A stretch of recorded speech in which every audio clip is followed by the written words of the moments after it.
উচ্চ মূল্যস্ফীতি নতুন করে অনেককে দরিদ্র বানাতে পারে বলে আশঙ্কা অর্থনীতিবিদদের। তাদের মতে কম আয়ের মানুষের জীবনমান দিন দিন খারাপ হচ্ছে আর সমাজে বৈষম্য বাড়ছে। এ অবস্থায় চড়া দ্রব্যমূল্য পরিস্থিতি নিয়ন্ত্রণে আনতে কার্যকর পদক্ষেপ নেওয়ার তাগিদ বিশেষজ্ঞদের। বিশেষ করে নিত্যপণ্যের বাজারে মনিটরিং জোরদার করার পাশাপাশি মধ্যস্বত্বভোগীদের দৌরাত্ম্য কমানোর উদ্যোগ নেওয়ার পরামর্শ তাদের। হাসানুল শাওনের রিপোর্ট। ডিমের ডজন কিনতে গুনতে হচ্ছে ১৬৫ টাকা। ১ কেজি আলুর দাম তো অনেকদিন ধরেই ৬০ টাকা। পেঁয়াজের কেজিও ১১০ টাকা। এছাড়া বাজারে এখন চাল, তেল, সবজি, মাছ এবং মাংসসহ বেশিরভাগ নিত্যপণ্যের দামই চড়া, যা উস্কে দিচ্ছে মূল্যস্ফীতিকে। সামগ্রিকভাবে এর প্রভাব পড়ছে মধ্যবিত্ত ও নিম্নবিত্তের জীবনে। নিম্নবিত্ত যারা, তারা একটু সমস্যার মধ্যে পড়তেছে। প্রতিদিন সব কিছুর দামই বাড়তেছে। এখন তো টাকা পয়সার অভাব, বাজারের যেই অবস্থা, নিয়ে গেলাম ২৫০ গ্রাম। যে টাকা ইনকাম তার থেকে হচ্ছে গিয়া জিনিসপত্রের দাম তো, দ্রব্যমূল্যের দাম তো কন্টিনিউয়াসলি বাড়তেছে, এটা তো আর কমতেছে না। দেশে অনেকদিন ধরেই উচ্চ মূল্যস্ফীতি হচ্ছে।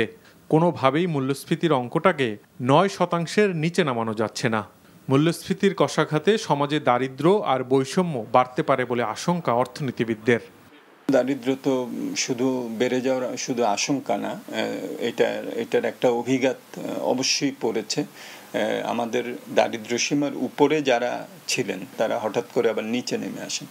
মূল্যস্ফীতিটা এই অবনমনের একটা বড় কারণ। আমাদের দেশে মূল্যস্ফীতিটা ঠিক মুদ্রানীতি দিয়ে এককভাবে নিয়ন্ত্রণ করা সম্ভব হয় না। এটার সাথে বাজার ব্যবস্থাপনার দিকেও আমাদের নজর দিতে হবে, কিন্তু উৎপাদনশীলতা, সরবরাহ এবং চাহিদার পার্থক্য কমানো, সময় মতো আমদানি করা, মধ্যস্বত্ব যারা আছে তাদের উপরে নজরদারি, খবরদারি বাড়িয়ে বলি, এইসব বিষয়গুলো আমাদের নজর দিতে হবে। নিত্যপণ্যের বাজারে সিন্ডিকেট বা মধ্যস্বত্বভোগীদের দৌরাত্ম্যের অভিযোগ দীর্ঘদিনের। এছাড়া সড়ক এবং বাজারগুলোতে আছে চাঁদাবাজি। দ্রব্যমূল্যকে উস্কে দেয়া এসব বিষয় কমিয়ে আনার পাশাপাশি সঠিক বাজার ব্যবস্থাপনা নিশ্চিতে কার্যকর উদ্যোগ নেয়ার তাগিদ বিশেষজ্ঞদের। এই চাঁদাবাজির কারণে কিন্তু বিশেষ করে লোকাল সাপ্লাই চেইনে বিজনেস পিপলদেরকে কিন্তু প্রচুর খরচ করতে হয় এবং তার ফল কিন্তু আলটিমেটলি বিয়ার করতে হয় সাধারণ মানুষকে। বাজারে সাপ্লাই চেইনের কথা আমরা বলি, বিশেষ করে মানে ট্রান্সপোর্টেশন কস্ট যদি কমানো যায়, জ্বালানি দ্রব্যের মূল্য যদি কমানো যায়, তাহলে কিন্তু ইনফ্লেশন আস্তে আস্তে কমে আসবে। এছাড়া কম আয়ের মানুষের জন্য সরকারের সহযোগিতা কর্মসূচিগুলোর আওতা আরও বাড়ানোর তাগিদ অর্থনীতিবিদদের। Hasanul Shaon, NTV news, Dhaka.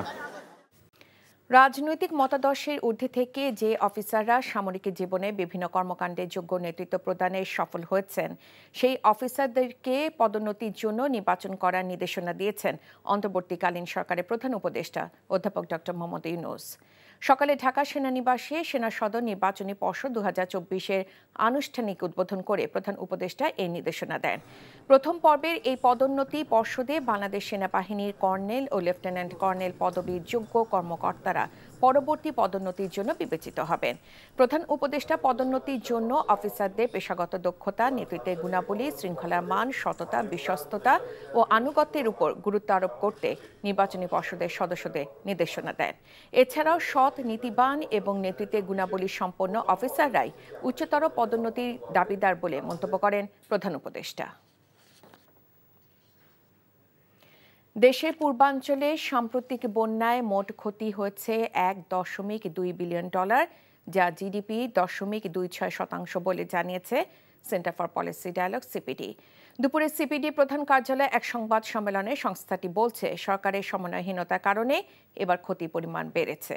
ভারতের বন্যা পূর্বাভাস ও সতর্কীকরণ কেন্দ্র থেকে কোনো পূর্বাভাস না থাকা ও প্রবল বর্ষণে হঠাৎ ভয়াবহ বন্যার মুখে পড়ে বিপর্যস্ত হয়ে পড়ে বাংলাদেশের পূর্বাঞ্চল। এমন বাস্তবতায় বন্যার ক্ষয়ক্ষতি ও পুনর্বাসন প্রক্রিয়া কি হতে পারে তা তুলে ধরে বেসরকারি সংস্থা সিপিডি বলছে, এবারে বন্যায় সবচেয়ে ক্ষতি হয়েছে কৃষি খাত ও ব্যক্তি খাত।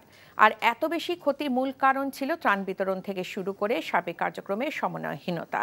দেশে বারবার এমন দুর্যোগ বারবার আসতে পারে, যা নিয়ে আগে ভাগে সতর্ক ও প্রস্তুতি নেওয়া প্রয়োজন বলে মনে করেন সিপিডির বিশেষজ্ঞরা। আমাদের 14,421 কোটি টাকা, যেটা কিনা ডলারের অঙ্কে 1.2 বিলিয়ন ডলার, এবং যদি এটাকে আমরা জিডিপির সাথে তুলনা করি সেটা চলতি 2025 অর্থ বছরের জিডিপির 0.26%, যেটা কিনা নেহায়েত কম নয়। টানা বৃষ্টি ও পাহাড়ি ঢলে আকস্মিক বন্যায় প্লাবিত হচ্ছে শেরপুরের নতুন নতুন এলাকা। ডুবে গেছে 2 শতাধিক গ্রাম। বিভিন্ন উপজেলায় পানিবন্দী 2 লক্ষাধিক মানুষ। পানিতে ডুবে শেরপুরে এ পর্যন্ত 7 জনের মৃত্যু হয়েছে। তলিয়ে গেছে 750 হেক্টর জমির আমন ক্ষেত। অন্যদিকে বন্যায় ময়মনসিংহে প্লাবিত হয়েছে অর্ধ শতাধিক গ্রাম। বিস্তারিত শওকত করিমের ডেস্ক রিপোর্টে। ঘরে বাইরে চারদিকে পানি। ভয়াবহ বন্যায় ভাসছে খাল, বিল, নদী আর পাহাড় জঙ্গলে ঘেরা শেরপুর। টানা বৃষ্টি ও পাহাড়ি ঢলে আকস্মিক বন্যায় বেড়েই চলেছে বানের পানি। বাড়ছে পানিবন্দী মানুষের সংখ্যা। আশ্রয় কেন্দ্রে ছুটছে বানভাসীরা। তলিয়ে আছে রাস্তাঘাট, ঘরবাড়ি, ফসলি জমি। পানি উঠেছে শিক্ষা প্রতিষ্ঠানেও। এ জেলায় বানের পানিতে ডুবে এ পর্যন্ত মৃত্যু 2 ভাই সহ 7 জনের। 30 থেকে 40 বছর বয়স হয়েছে, আমরা এরকম বন্যা দেখি না। বন্যায় রাস্তাঘাট সব তলে গেছে গা, হাজার হাজার একর জমিন সব পানির নিচে গেছে গা। আমন ধান নষ্ট হয়েছে, বিদ্যুৎ নাই, গরম পানি বন্দি, আমরা খাবার বিশুদ্ধ পানি নাই। ডুবে আছে সব, চুলা, নলকূপ নেই, সুপেয় পানি, খাবারের তীব্র সংকট। শেরপুরের ঝিনাইগাতির মহারশী নদীর বাঁধের 4টি স্থানে ও নালিতাবাড়ির চিল্লাখালী নদীর বাঁধের 2টি স্থানে ভাঙন। বাঁধ ভেঙে গেছে ভোগাই নদীর কয়েকটি স্থানেও। পানি ঢুকে পড়েছে নালিতাবাড়ি, ঝিনাইগাতি, নকলা, শ্রীবর্দী এবং শেরপুর সদরের 40টি ইউনিয়নে। আমরা ধার দেনা করে ক্ষেত খোলা লাগাইছি, এখন সব বন্যায় খাই গেতেছে পাহাড়ি ঢলে। এখন কিভাবে কি চলবো, কি সমাচার, ভালো আল্লাহই জানে। হঠাৎ করে ভেঙে যায়, ভোগাই নদীর পার ভেঙে যায়, একবারে ডাহা মেরে পানি আয় পড়ছে আত্মাহা। এই মুহূর্তে মানে কোনো কিছু সামলানোর মতন নাই। ময়মনসিংহের ধোবাউড়ার টানা বৃষ্টি ও পাহাড়ি ঢলে নেতাই নদের বেশ কয়েকটি জায়গায় বাঁধ ভেঙে উপজেলায় প্লাবিত অর্ধশতাধিক গ্রাম।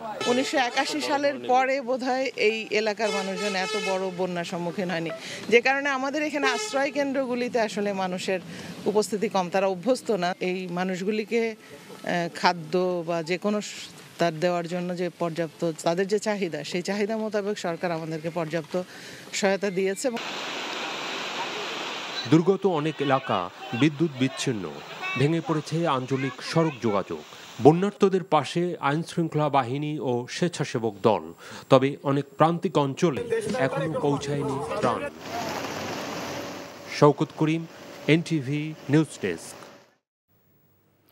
সাম্প্রতিক সময়ে দেশের অতি বন্যা সহ প্রাকৃতিক দুর্যোগ জলবায়ু পরিবর্তনের অন্যতম উদাহরণ বলে মন্তব্য করেছেন পরিবেশ, বন ও জলবায়ু পরিবর্তন বিষয়ক উপদেষ্টা সৈয়দা রিজওয়ানা হাসান।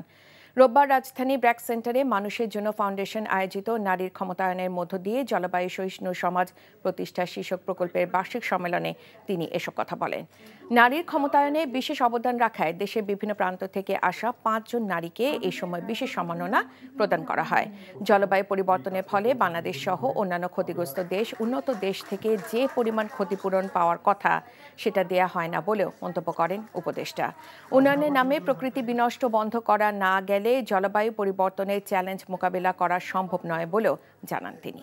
খুবই কষ্ট, কিন্তু আপনারা এখনো পর্যন্ত উন্নত বিশ্ব জলবায়ু পরিবর্তনে ভুক্তভোগী দেশ যারা আছে, আমাদের মতো নিম্নাঞ্চল, তাদেরকে যেই পরিমাণ টাকা দেওয়ার কথা তার ধারে কাছেও দেয়নি। ওরা কেবল যায় বড় বড় সম্মেলনে বড় বড় কথা বলে, কিন্তু আসলে সে টাকাগুলো তারা সেই পরিমাণে দেয়নি। কিছু কিছু দেশ তার ব্যতিক্রম আছে, যেমন সুইডেন কিন্তু যে পরিমাণ টাকা দেওয়ার কথা সেরকম টাকা দেয় এবং সেরকম সাহায্যটা করে। উচ্চ মূল্যস্ফীতি নতুন করে অনেককে দরিদ্র বানাতে পারে বলে আশঙ্কা অর্থনীতিবিদদের। তাদের মতে কম আয়ের মানুষের জীবনমান দিন দিন খারাপ হচ্ছে আর সমাজে বৈষম্য বাড়ছে। এ অবস্থায় চড়া দ্রব্যমূল্য পরিস্থিতি নিয়ন্ত্রণে আনতে কার্যকর পদক্ষেপ নেওয়ার তাগিদ বিশেষজ্ঞদের। বিশেষ করে নিত্যপণ্যের বাজার মনিটরিং জোরদার করার পাশাপাশি মধ্যস্বত্বভোগীদের দৌরাত্ম্য কমানোর উদ্যোগ নেওয়ার পরামর্শ তাদের। হাসানুল শাওনের রিপোর্ট। ডিমের ডজন কিনতে গুনতে হচ্ছে 165 টাকা। 1 কেজি আলুর দাম তো অনেকদিন ধরেই 60 টাকা। পেঁয়াজের কেজিও 110 টাকা। এছাড়া বাজারে এখন চাল, তেল, সবজি, মাছ এবং মাংস সহ বেশিরভাগ নিত্যপণ্যের দামই চড়া, যা উস্কে দিচ্ছে মূল্যস্ফীতিকে। সামগ্রিকভাবে এর প্রভাব পড়ছে মধ্যবিত্ত ও নিম্নবিত্তের জীবনে। নিম্নবিত্ত যারা তারা একটু সমস্যার মধ্যে পড়তেছে। প্রতিদিন সব কিছুর দামই বাড়তেছে। এখন তো টাকা পয়সার অভাব, বাজারের যেই অবস্থা নিয়ে গেলাম 250 গ্রাম। যে টাকা ইনকাম তার থেকে হচ্ছে গিয়া জিনিসপত্রের দাম তো দ্রব্যমূল্যের দাম তো কন্টিনিউয়াসলি বাড়তেছে, এটা তো আর কমতেছে না। দেশে অনেকদিন ধরেই উচ্চ মূল্যস্ফীতি হচ্ছে। কোনোভাবেই মূল্যস্ফীতির অঙ্কটাকে 9% নিচে নামানো যাচ্ছে না। মূল্যস্ফীতির কষাঘাতে সমাজে দারিদ্র্য আর বৈষম্য বাড়তে পারে বলে আশঙ্কা অর্থনীতিবিদদের। দারিদ্র্য তো শুধু বেড়ে যাওয়ার শুধু আশঙ্কা না, এটার একটা অভিঘাত অবশ্যই পড়েছে। আমাদের দারিদ্র্য সীমার উপরে যারা ছিলেন তারা হঠাৎ করে আবার নিচে নেমে আসেন। তো মূল্যস্ফীতিটা এই অবনমনের একটা বড় কারণ। আমাদের দেশে মূল্যস্ফীতিটা ঠিক মুদ্রানীতি দিয়ে এককভাবে নিয়ন্ত্রণ করা সম্ভব হয় না। এটার সাথে বাজার ব্যবস্থাপনার দিকেও আমাদের নজর দিতে হবে, কিন্তু উৎপাদনশীলতা, সরবরাহ এবং চাহিদার পার্থক্য কমানো, সময় মতো আমদানি করা, মধ্যস্বত্ব যারা আছে তাদের উপরে নজরদারি, খবরদারি বাড়িয়ে বলে এইসব বিষয়গুলো আমাদের নজর দিতে হবে। নিত্যপণ্যের বাজারে সিন্ডিকেট বা মধ্যস্বত্বভোগীদের দৌরাত্ম্যের অভিযোগ দীর্ঘদিনের। এছাড়া সড়ক এবং বাজারগুলোতে আছে চাঁদাবাজি। দ্রব্যমূল্যকে উস্কে দেয়া এসব বিষয় কমিয়ে আনার পাশাপাশি সঠিক বাজার ব্যবস্থাপনা নিশ্চিতে কার্যকর উদ্যোগ নেয়ার তাগিদ বিশেষজ্ঞদের। এই চাঁদাবাজির কারণে কিন্তু বিশেষ করে লোকাল সাপ্লাই চেইনে বিজনেস পিপলদেরকে কিন্তু প্রচুর খরচ করতে হয় এবং তার ফল কিন্তু আলটিমেটলি বিয়ার করতে হয় সাধারণ মানুষকে। বাজারে সাপ্লাই চেইনের কথা আমরা বলি, বিশেষ করে মানে ট্রান্সপোর্টেশন কস্ট যদি কমানো যায়, জ্বালানি দ্রব্যের মূল্য যদি কমানো যায়, তাহলে কিন্তু ইনফ্লেশন আস্তে আস্তে কমে আসবে। এছাড়া কম আয়ের মানুষের জন্য সরকারের সহযোগিতা কর্মসূচিগুলোর আওতা আরও বাড়ানোর তাগিদ অর্থনীতিবিদদের। Hasanul Shaon, NTV news, Dhaka. আন্তর্জাতিক বাণিজ্যে বাংলাদেশের অবস্থান চতুর্থ সারিতে। বাংলাদেশের স্কোর 100 এর মধ্যে 54 পয়েন্ট, যার মানে আন্তর্জাতিক বাণিজ্যের ক্ষেত্রে বাংলাদেশ ভালো অবস্থায় নেই। বিশ্বব্যাংকের নতুন প্রতিবেদনে এমনটা বলা হচ্ছে। এর অর্থ হলো আন্তর্জাতিক বাণিজ্যের জন্য প্রয়োজনীয় আইন, সরকারি সেবা ও পরিচালনাগত সমস্যা আছে। সে কারণে বিদেশি বিনিয়োগকারীরা যেমন বাংলাদেশে আসতে খুব একটা আগ্রহ দেখান না, তেমনি বাংলাদেশের রপ্তানি বাণিজ্যেও গতি আসে না। কোনো কোম্পানির কাজ শুরু করা, পরিচালনা ও বন্ধ করা এবং প্রতিযোগিতার কাজের ধরন পরিবর্তনের মতো 10টি বিষয় ভিত্তিতে বিশ্বব্যাংকের বিজনেস রেডি শীর্ষক এই প্রতিবেদন প্রণয়ন করা হচ্ছে।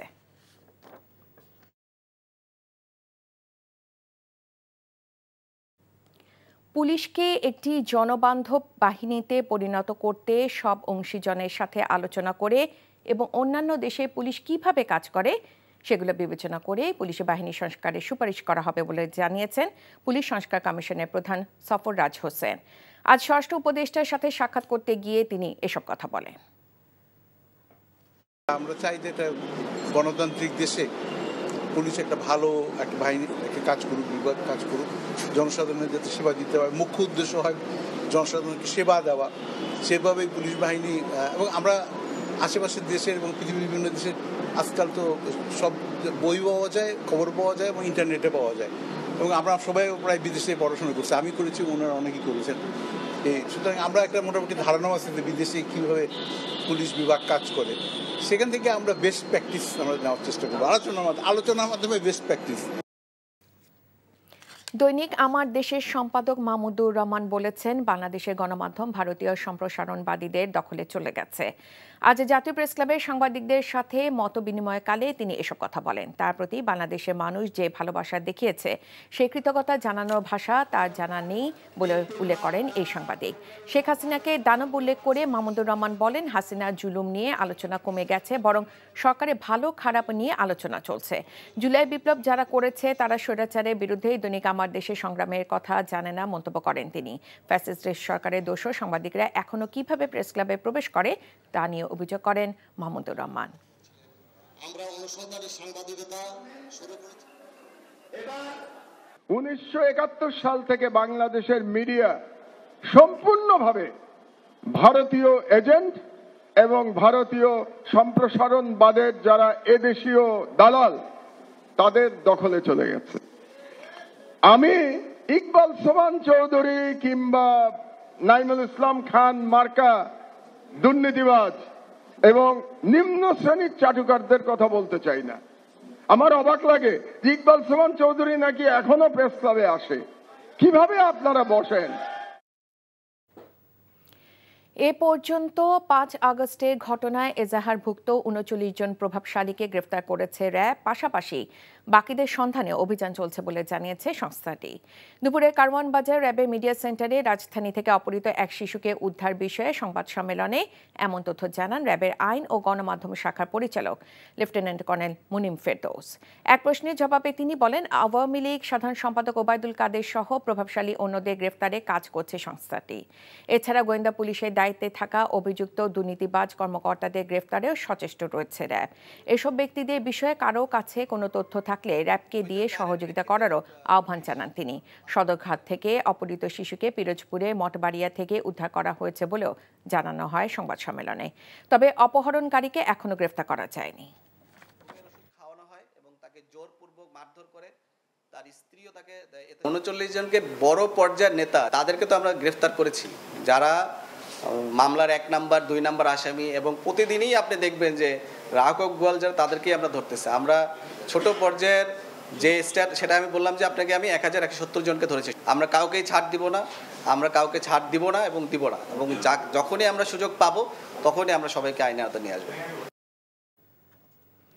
টানা 3 মাসে বেশি সময় বন্ধের পর চট্টগ্রাম বিশ্ববিদ্যালয়ে ক্লাস শুরু হয়েছে। শিক্ষক শিক্ষার্থীদের পদচারণায় ক্যাম্পাসে ফিরেছে প্রাণচাঞ্চল্য। 1 জুলাই থেকে বন্ধ ছিল চট্টগ্রাম বিশ্ববিদ্যালয়। সাম্প্রতিক ছাত্র জনতার আন্দোলনের মধ্য দিয়ে স্বৈরশাসন অবসানের পর মুক্ত ক্যাম্পাসে শিক্ষা কার্যক্রম শুরু করতে পেরে আনন্দিত বিশ্ববিদ্যালয় কর্তৃপক্ষ। চট্টগ্রাম বিশ্ববিদ্যালয়ের শিক্ষার্থীর সংখ্যা 27,000।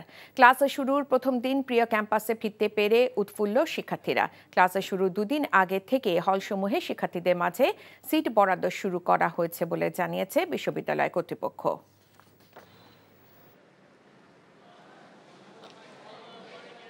আজকে তো একটা আনন্দের দিন, সেটা হচ্ছে শিক্ষকদের আনন্দ, শিক্ষার্থীদের আনন্দ, অভিভাবকদের আনন্দ, সবার আনন্দ। কারণ ক্যাম্পাসে যদি ছাত্র না থাকে সেই ক্যাম্পাস হচ্ছে মরুভূমি। আমরা মরুভূমিতে বাস করতে চাই না, ছাত্রছাত্রীদের মাঝে আমরা স্বাচ্ছন্দ্য বোধ করি। আজকে ক্লাস শুরু হচ্ছে, এটা খুবই ভালো খবর। বৈষম্য বিরোধী ছাত্র জনতার আন্দোলন চলাকালে সিরাজগঞ্জে শিক্ষার্থীদের ওপর প্রকাশ্যে গুলি করার ঘটনায় সাবেক সংসদ সদস্য জান্নাত আরা হেনরির ব্যক্তিগত ক্যাডার যুবলীগ নেতা কিলার মুসাকে গ্রেফতার করেছে র্যাব।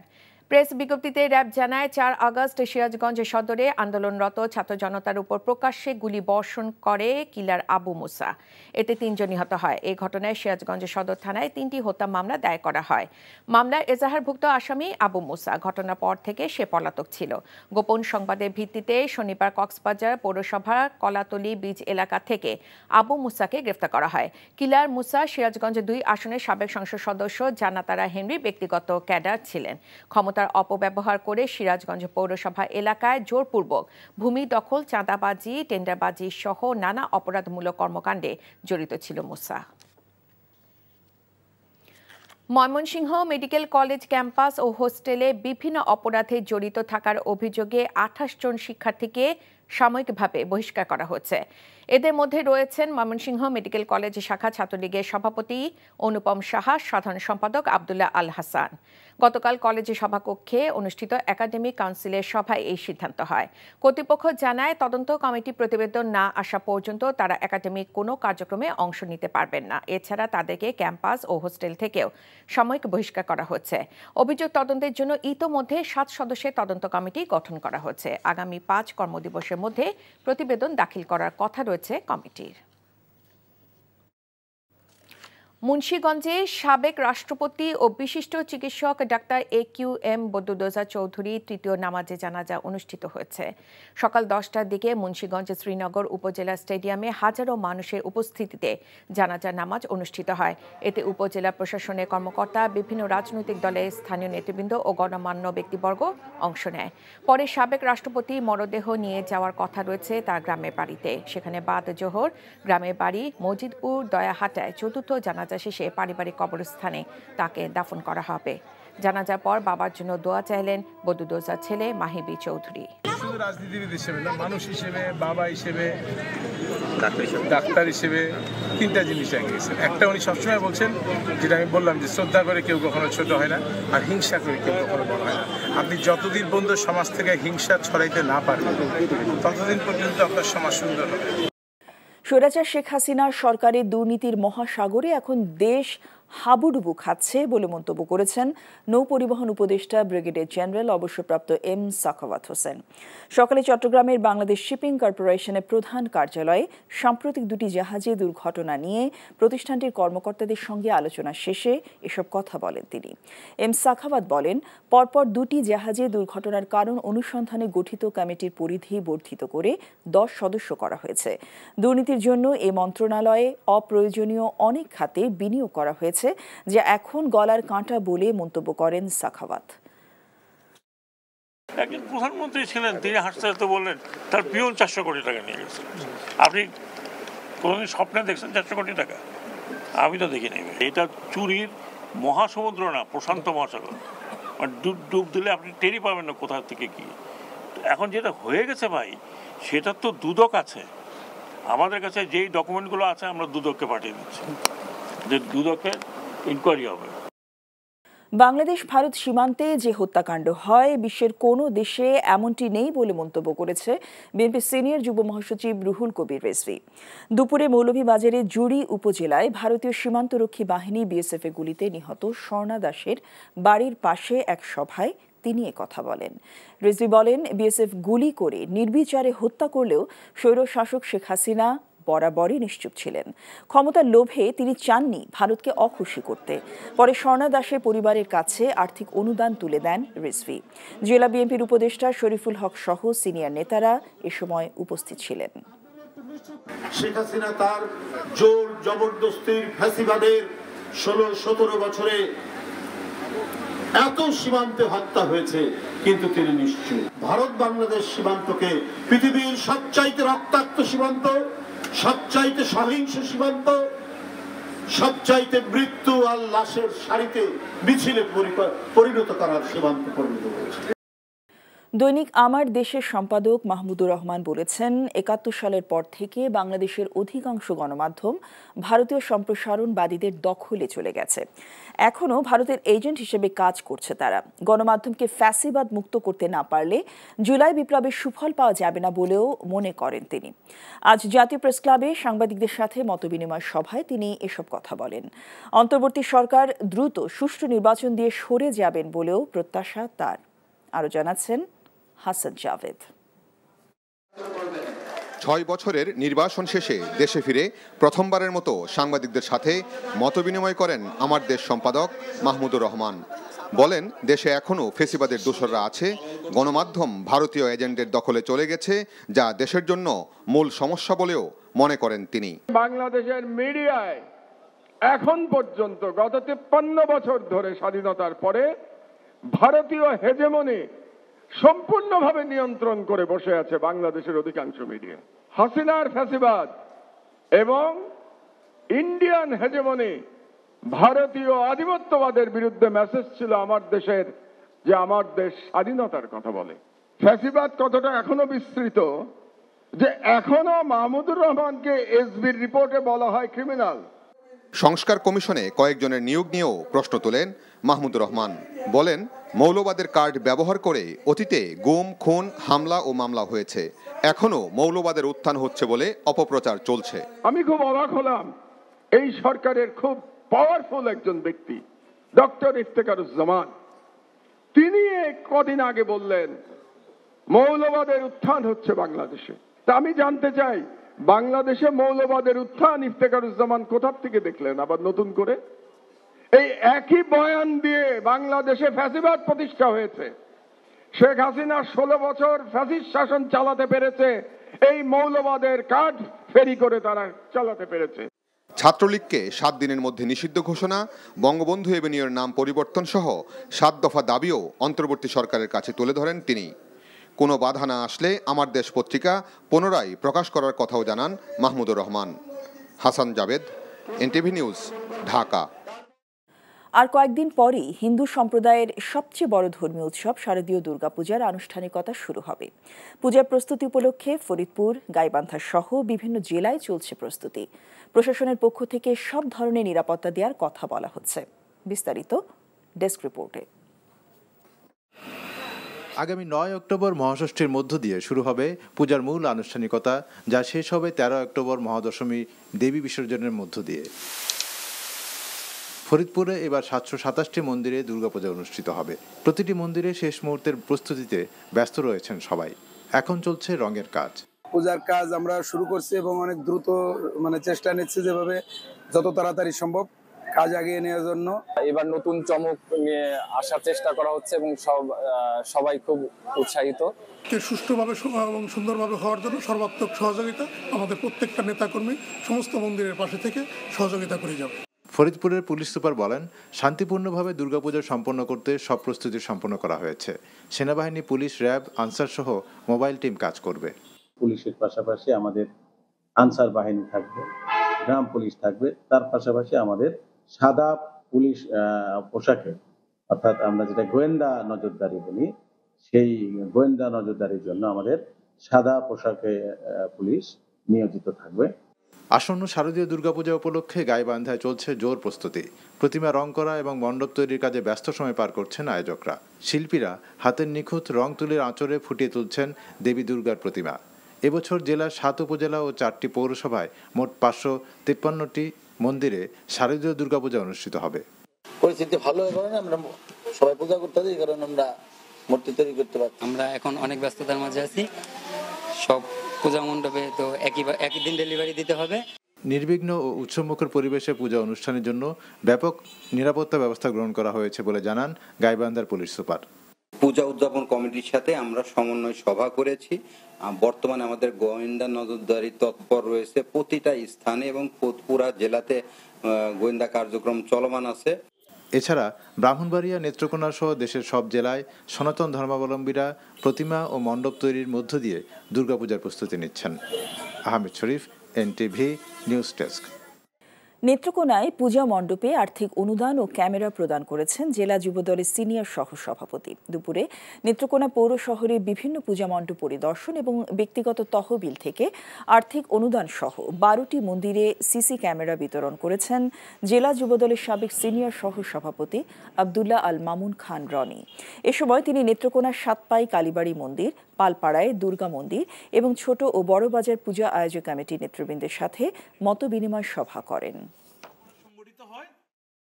গেল কয়েকদিনের অস্থিরতা কাটিয়ে গাজীপুর শিল্পাঞ্চলে ফিরেছে স্বস্তি। শিল্প পুলিশ জানায়, সকাল 8টা থেকে গাজীপুর শিল্পাঞ্চলের শিল্প কারখানাগুলোতে শ্রমিকেরা শান্তিপূর্ণভাবে কাজে যোগ দিয়েছে। গেল কয়েকদিনের অস্থিরতা কাটিয়ে শিল্পাঞ্চলে ফিরেছে স্বস্তি। গাজীপুরে 2000-এরও অধিক পোশাক কারখানার মধ্যে 8টি কারখানার উৎপাদন বন্ধ রয়েছে। সাভারে ছাত্র আন্দোলনে গুলি করে রুহুল আমিন নামে এক শিক্ষার্থীকে হত্যা প্রচেষ্টার ঘটনায় সাবেক সংসদ সদস্য মোহাম্মদ সাইফুল ইসলাম সহ 453 জনের বিরুদ্ধে মামলা দায়ের করা হয়েছে। সকালে আশুলিয়া থানায় এ মামলাটি দায়ের করেন রাজবাড়ীর পাংশা থানার পাটরা গ্রামের রুহুল আমিন। আসামিদের বিরুদ্ধে পরস্পরের যোগসাজশে অস্ত্রশস্ত্রে সজ্জিত হয়ে দাঙ্গা হাঙ্গামা, মারপিট ও গুলিবর্ষণ করে গুরুতর জখম সহ হত্যা প্রচেষ্টারও হুকুম দেবার অভিযোগ আনা হয়েছে। খাগড়াছড়িতে সংঘাত, নৈরাজ্য এবং অস্থিতিশীলতা বিরুদ্ধে সম্প্রীতি সমাবেশ অনুষ্ঠিত হয়েছে। সকালে সদর উপজেলা পরিষদ অডিটোরিয়ামে আয়োজিত সম্প্রীতি সমাবেশে জেলা প্রশাসক, পুলিশ সুপার সহ বিভিন্ন পাহাড়ি বাঙালি গণ্যমান্য ব্যক্তিবর্গরা বক্তব্য রাখেন। এ সময় বক্তারা সম্প্রীতি বিনষ্ট করতে স্বার্থান্বেষী মহল যেন কোনো অনাকাঙ্ক্ষিত ঘটনা আর না ঘটাতে পারে সেদিকে সবার সোচ্চার থাকার আহ্বান জানান। খাগড়াছড়িতে সাম্প্রতিক কয়েকটি সহিংস ঘটনায় পাহাড়ি বাঙালি সম্প্রীতি ক্ষতিগ্রস্ত হয় বলে জানান বক্তারা। তিস্তা সহ অভিন্ন ৫৪টি নদীর পানির ন্যায্য হিস্যার দাবিতে রংপুর নগরীতে মানববন্ধন এবং সমাবেশ করেছে তিস্তা বাঁচাও আন্দোলন নামের একটি সংগঠন। সকালে রংপুর জেলা প্রশাসক কার্যালয়ের সামনে এই সমাবেশ অনুষ্ঠিত হয়। বক্তারা বলেন, যৌথ নদী কমিশনের চুক্তি বাস্তবায়ন না করে ভারত তিস্তা সহ অভিন্ন ৫৪টি নদীতে যখন তখন পানি ছেড়ে দেয়া ও বন্ধ করে রাখছে। পূর্ব ঘোষণা ছাড়াই বর্ষাকালে পানি ছেড়ে দেয়ায় তিস্তায় ভয়াবহ বন্যা ও ভাঙন দেখা দিচ্ছে। অবিলম্বে এসব সমস্যার সমাধানের দাবি জানান তারা। রাজশাহীতে বন্যা দুর্গতদের মাঝে ত্রাণ বিতরণ করেছে জেলা বিএনপি। বিএনপির ভারপ্রাপ্ত চেয়ারম্যান তারেক রহমানের নির্দেশে সকাল থেকে জেলা বিএনপির আহ্বায়ক আবু সাইদ চাঁদের নেতৃত্বে বাঘা উপজেলার চক রাজাপুর ইউনিয়নের কয়েক শত বানভাসী মানুষের মাঝে ত্রাণ বিতরণ করা হয়। পরে চক রাজাপুর উচ্চ বিদ্যালয় মাঠে আয়োজিত পথসভায় আবু সাইদ চাঁদ বলেন, আসন্ন দুর্গাপূজা শান্তিপূর্ণভাবে উদযাপনের জন্য আইনশৃঙ্খলা রক্ষাকারী বাহিনীর পাশাপাশি প্রতিটি পূজা মণ্ডপে বিএনপি স্বেচ্ছাসেবকরা কাজ করবে। নাটোরে গুরুদাসপুরে অপরিকল্পিত পুকুর খননের কারণে সৃষ্ট জলাবদ্ধতা নিরসনের দাবিতে সড়ক অবরোধ করেছে গ্রামবাসী। এলাকাবাসীর অভিযোগ, যত্রতত্র পুকুর খনন করার কারণে গুরুদাসপুর উপজেলার বিয়াঘাট ইউনিয়নের দুর্গাপুর এলাকার ফসলি জমি এবং বাড়িঘরে জলাবদ্ধতা তৈরি হয়েছে। এতে করে ধান সহ অন্যান্য ফসল নষ্ট হওয়ার উপক্রম হয়েছে। প্রতিকার না পেয়ে সকালে গ্রামবাসী আঞ্চলিক সড়কে ব্যারিকেড দিয়ে অবরোধ সৃষ্টি করে। খবর পেয়ে সেনাবাহিনীর সদস্যরা গিয়ে সমাধানের আশ্বাস দিলে ২ ঘণ্টা পর অবরোধ তুলে নেয় তারা। অনিবার্য কারণে পর্যটকদেরকে আগামী ৮ অক্টোবর থেকে ৩১ অক্টোবর পর্যন্ত ৩ পার্বত্য জেলায় ভ্রমণ থেকে বিরত থাকার জন্য অনুরোধ জানিয়েছে জেলা প্রশাসন। বিকেলে জেলা প্রশাসকের এক নির্দেশনায় পর্যটকদের ভ্রমণ থেকে বিরত থাকার আহ্বান জানানো হয়। রাঙামাটি জেলা প্রশাসক মোহাম্মদ মোশাররফ হোসেন খান জানিয়েছেন, সার্বিক পরিস্থিতি এবং পর্যটকদের নিরাপত্তার কথা বিবেচনা করে এ অনুরোধ জানানো হয়।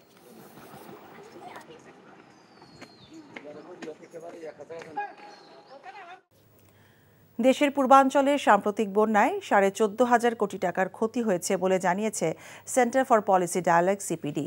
রাজধানীতে এক সংবাদ সম্মেলনে সংস্থাটি বলেছে, সরকারের পক্ষ থেকে সমন্বয় না থাকায় ক্ষতির পরিমাণ বেড়েছে। আগামী দিনে ক্ষতিগ্রস্ত এলাকায় কৃষি এবং খাদ্য নিরাপত্তায় বিশেষ নজর দেওয়ার পরামর্শ সিপিডির। মেজবা হাসানের রিপোর্ট। ভারত থেকে কোনো পূর্বাভাস না থাকা ও প্রবল বর্ষণে হঠাৎ ভয়াবহ বন্যার মুখে পড়ে বিপর্যস্ত হয় বাংলাদেশের দক্ষিণ পূর্বাঞ্চল। ক্ষতিগ্রস্ত হয় লাখ লাখ মানুষ, মৃত্যু হয় অর্ধশতাধিক মানুষের। এমন বাস্তবতায় বন্যায় ক্ষয়ক্ষতি পুনর্বাসন প্রক্রিয়া কি হতে পারে তা তুলে ধরেন বেসরকারি গবেষণা সংস্থা সিপিডি। খাদ্য নিরাপত্তার উপর প্রভাব পড়লে অবধারিতভাবেই আমাদের মূল্যস্ফীতিতে তার একটা প্রভাব পড়তে পারে। সরকারের উচিত সেই সংক্রান্ত আসলে একটা তাৎক্ষণিক তড়িৎ ভিত্তিতে ওনাদের প্রস্তুতি নেওয়ার প্রয়োজন আছে বলে আমরা মনে করছি। সংস্থাটি বলছে, এবারের বন্যায় সবচেয়ে বেশি ক্ষতিগ্রস্ত হয়েছে কৃষি ও ব্যক্তি খাতে।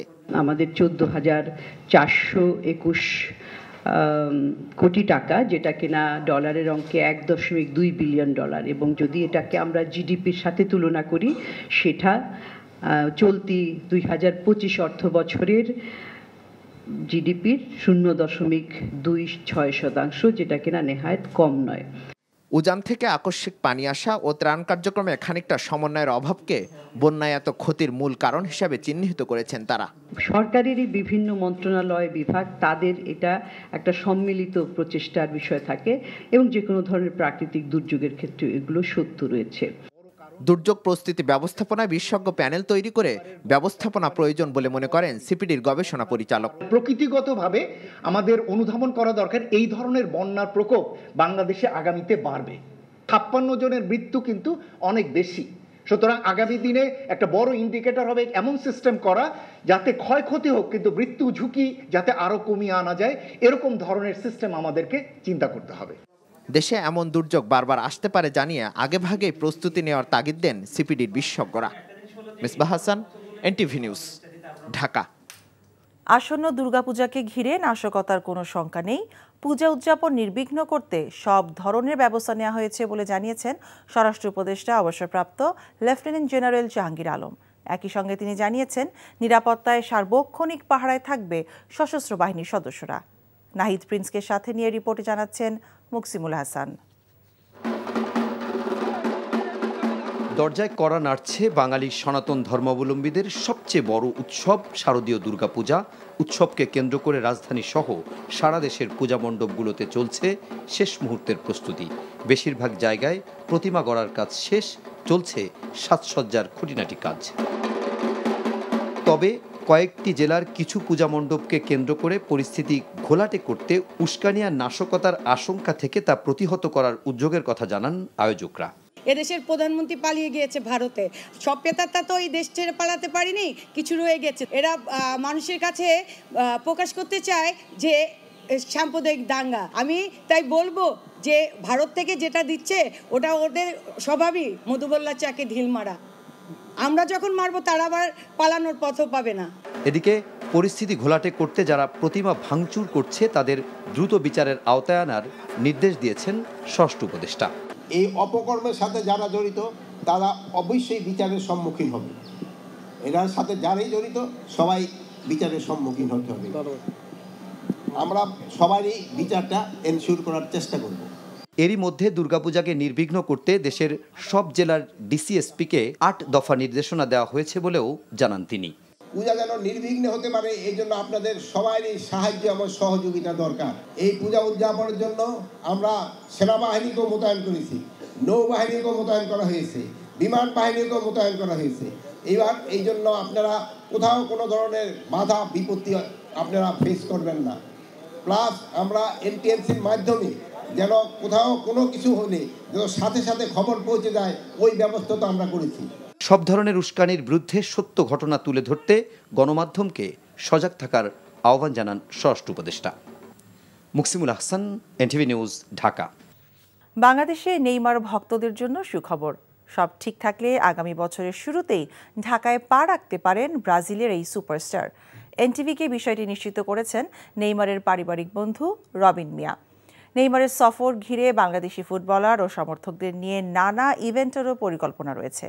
কুশাল ইয়াসিরের রিপোর্ট। ব্রাজিল ফুটবলের সুপারস্টার নেইমার জুনিয়র, বিশ্বজুড়ে তাকে এক নজর দেখতে অথবা ছবি তুলতে মরিয়া থাকে ভক্তরা। বাংলাদেশের নেইমারের ভক্তদের এই কাছ থেকে দেখার স্বপ্নটা সত্যি হওয়ার খুব কাছে। একজন বাংলাদেশির হাত ধরেই স্বপ্ন পূরণ হতে পারে ফুটবল প্রেমীদের। অ্যাজ এ ফ্রেন্ড হিসেবে আমাকে বাংলাদেশি মানুষ যতটুকু সম্মান দেয়, সেই সম্মানটা আসলে নেইমারের সম্মান। ওর সম্মানের সুবাদে আমি একজন বাংলাদেশি বিদেশি সম্মানটা পাই। আমার কাছে অনেক ভালো লাগে সেটা। বাংলাদেশিদের মানুষের এই মনের আশাটা আমি পূরণ করতে চাই। একটা কোম্পানি তারা 100% মৌখিকভাবে এবং লিখিতভাবে আমার সাথে তারা একটা ডিড সাইন করছে।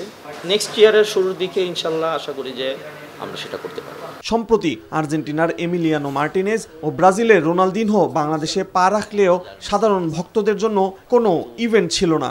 তবে নেইমারের ক্ষেত্রে ভক্তদের প্রাধান্য দেয়া হবে বলে জানিয়েছেন রবিন। আমি চাবো যখন নেইমার আসবে সে ফুললি ডেডিকেট আমার দেশের জন্য।